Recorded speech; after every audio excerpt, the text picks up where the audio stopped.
All right, guys, now we're going to cut this mold. So I'm in the shop. You can see behind me is a giant window, so it's going to be a little loud. I'm in downtown Oakland and about 100 yards from the highway. So there's going to be a lot of background noise. I have to have the windows open because otherwise it would smell foul in here. It smells like burned talc and pewter and mold rubber. It's just gross. So windows are open, background noise. I do apologize. Once I edit this together, if I listen to it and it's unintelligible, I'll just do a voiceover. But yeah, time to cut these molds and make some pewter figures. All right, as you can see, like I said, these masters did not survive the process. And that's from opening the mold. You can see where they've split apart, but I don't know if you can see well on this video, but the cavities are all good. They're nice and solid. There's clean lines around the edges, which means everything vulcanized the way we wanted it to vulcanize. So I'm going to not do this on camera because I got to lift the molds up to do this, but I'm going to use some needle nose pliers and I'm going to get all these bits out, and then I'll be back here and we'll cut it together. All right, I got the 3D prints cleaned out and we're going to cut this thing. And as I've talked about before, I use naked razor blade. I usually go through a couple. I usually have a couple sitting here. So the first thing we're going to do is take care of the top. And so you can see I've pulled the center plug out here. And what we want to do is kind of cut that back. I put these little cap nuts a little close, but that'll be okay. And so we're just going to angle our razor blade back a little bit. And just carve a little bevel. Doesn't have to be huge, just a small bevel.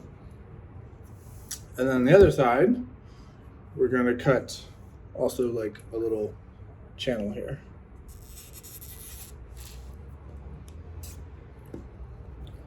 So one thing to note is, you'll see I cut a little ways and I turn the mold. And that's just so I'm always sort of cutting right here and in the middle here, 90 degrees or a little bit towards me. I don't want to like do this whole big arm movement where my body has to move, because when my body has to move, that's when the razor blade is going to slip.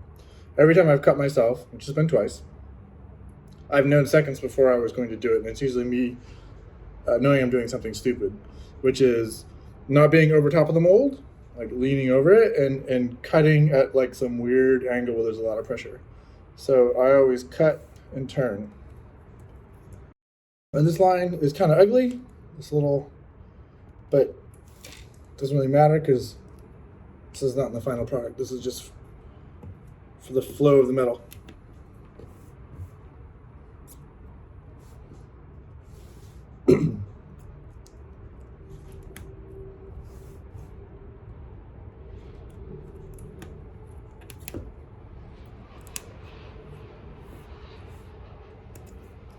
Yeah, I'm a little hampered here because I put these a little close to the center. But what that'll do, you can kind of see, is it makes a little internal bevel. So the metal goes in, it's going to spread out and not come straight back up.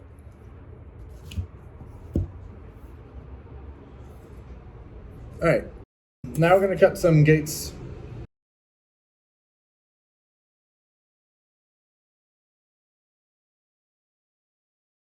Now when I'm doing 15 millimeter figures, they'll be smaller and they'll be out towards the edges here. And the same as I've cut this center ring, I'll cut another larger ring. I'll do another video about that.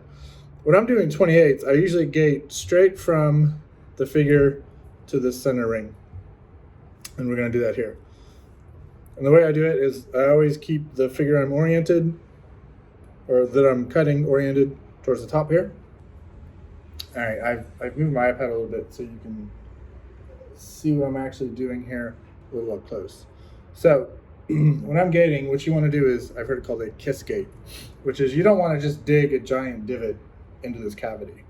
You kind of want the metal to come up and there just be a slight opening for it to go through, something almost paper thin. So what I tend to do is take the point of this blade slightly below where I want the gate to come in. I push and I pull a little bit across, and then back this way towards me. And then if I spin this around and meet the beginning of that cut, you can see I've cut this gate. So again, just in a little tab that goes in the base. I'll do this next one ever so slightly in, across, and down, and then follow that line. I'm doing this little off axis, so that's an ugly cut, but we can fix that.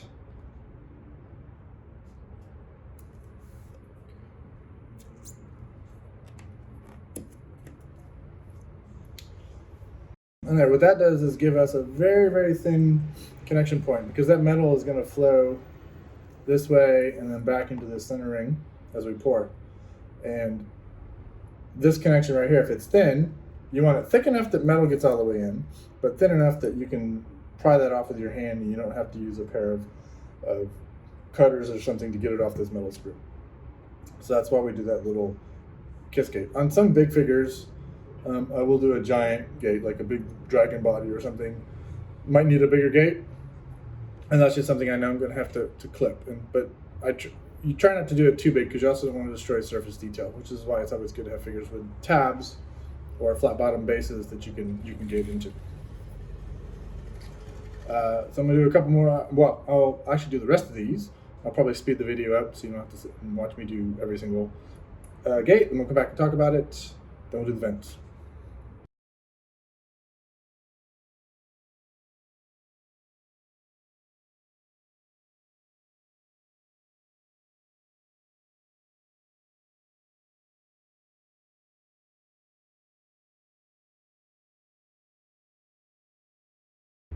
All right, so I mentioned 15 millimeter figures a second ago. I actually do have a little 15 millimeter. Sorry for the background noise. All right, I did mention 15 millimeter figures a moment ago. I do actually have a single 15 millimeter figure in here. It's the master I'm doing for somebody else, and I just needed one and didn't need a whole mold, so he's in here. So I don't typically gate straight from the center to a 15 millimeter figure, because they're small and narrow, and that's too much metal all at once. So what I typically do, if I can't do this entire ring around of 15s, is I do a little break. And so I'll show you how I do that.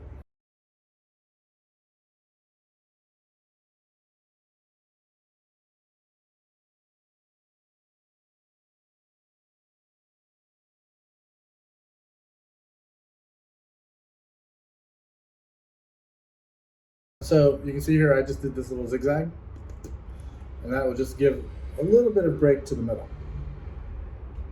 Slows it down. All right, we'll take a second and then we'll come back and we'll do some vents. All right, let's talk a little bit about venting strategies. So there are several things I do right off the bat that I know are going to be problem areas and no need venting. And that's going to be the ends of rifles. They're super thin, so we need a little bit of vacuum, so we need to vent out to the outside, so that will, as the air escapes from the hot metal, it will draw the pewter into these small areas.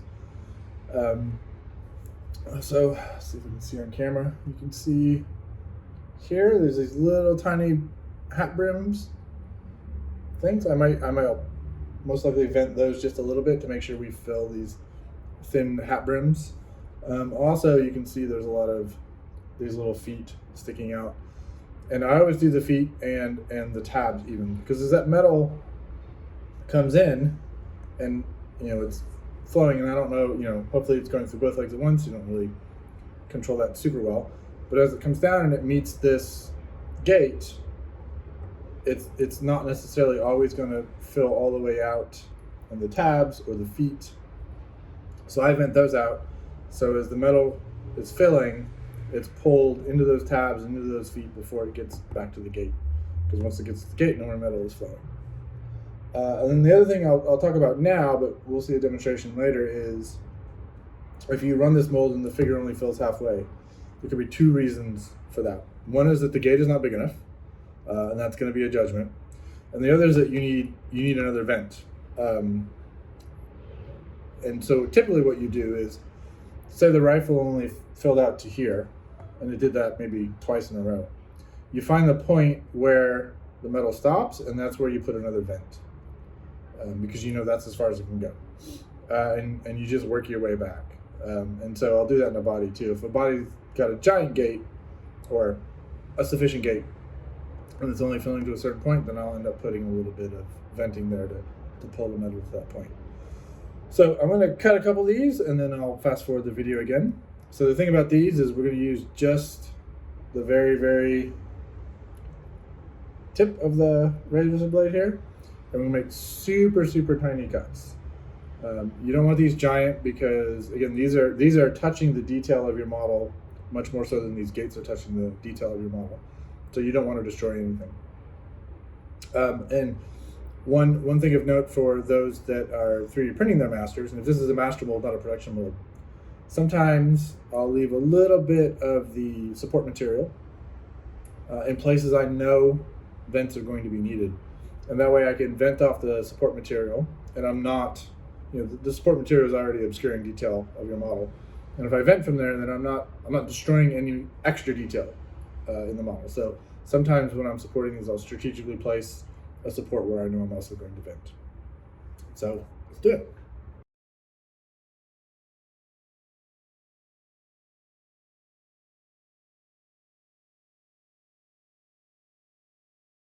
So you can see on this side of this guy, I've done this little web off the tab, the foot, the rifle. And I'm gonna come off the little hat brim like I was talking about.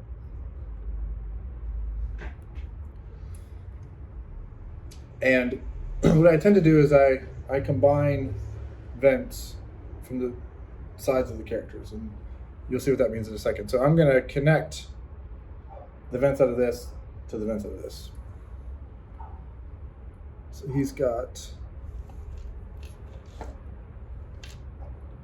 pointy hat here. I wanna make sure we get the corner of that hat nice and sharp. And then we're going to come out of his tabbed base.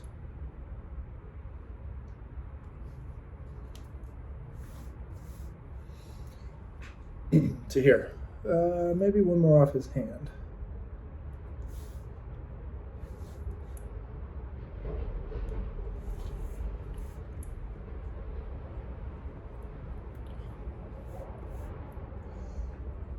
All right, so we've got all this connected up, and that isn't actually useful because we need to end up to the outside. But the thing about these is they don't need to go out to the outside individually. They just need to displace the air, and then the air moves really, really fast. So they can be small. And so we can connect all these up. And so typically what I do is I find a center point between all these, and I will connect them to the outside.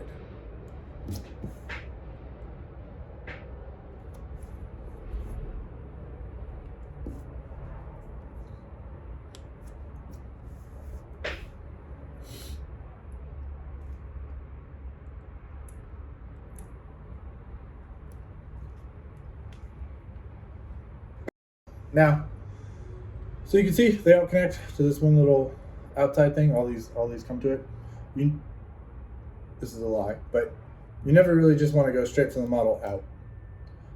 What that's going to do is just as the metal comes through, and it's just going to go straight out of your mold into the casting machine. I say it's a lie because I do it all the time, but I do it strategically for hard bits I know are going to be problematic to fill. I can show you guys some of those later, but a good rule is just to not do it. Because if you screwed up, sorry Anthony, then molds are a pain in the ass for the rest of the life of that mold unless you renew it. Not renew it, rebuild it. Not even rebuild it, recook it. Not even recook it, you gotta toss it. You gotta make a whole new one. If you screwed up, you gotta make a new one. That's what I'm trying to say.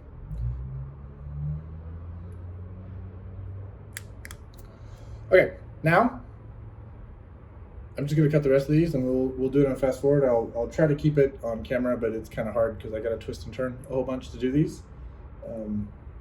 Maybe I can turn it a little bit. Okay, let's see if that works better.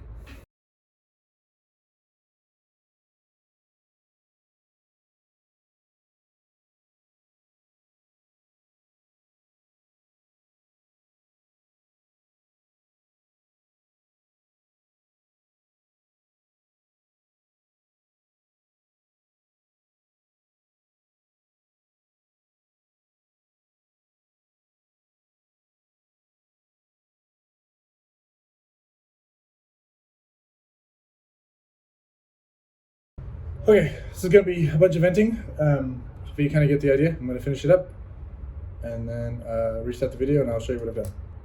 Okay, so here's a bunch of vents. It's mostly finished, or it's as far as I'm going to go before I actually run the mold, get some pewter in it, and see how many more vents I actually need. I don't know if there's anything weird or different about this mold from normal, but just some things you can see that, you know, there's this little knife edge, so I just go out and back. So your vents can come backwards. It's always fine. I'm probably going to need some more in here, but again, I just want to run it.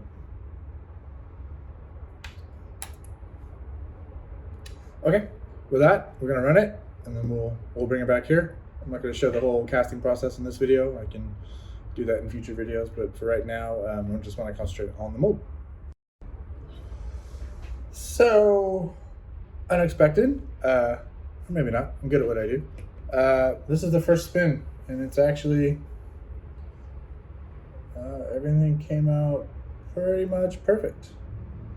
So you can see with that small gate, the guy pops right off the screw.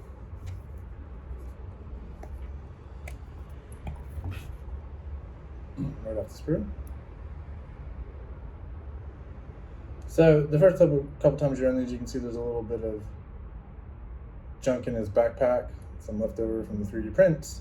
There are some little bits I couldn't get out, but the first couple times you run these molds, those bits will stick to your first cast and sort of self-clean the mold.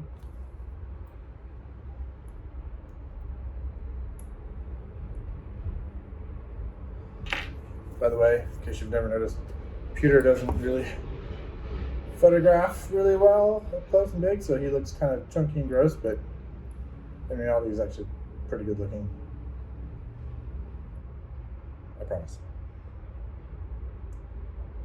Okay, so the next step here is going to be to run this a couple more times just to verify a little bit, get the mold cleaned up, and then we'll prime and paint some. Super easy.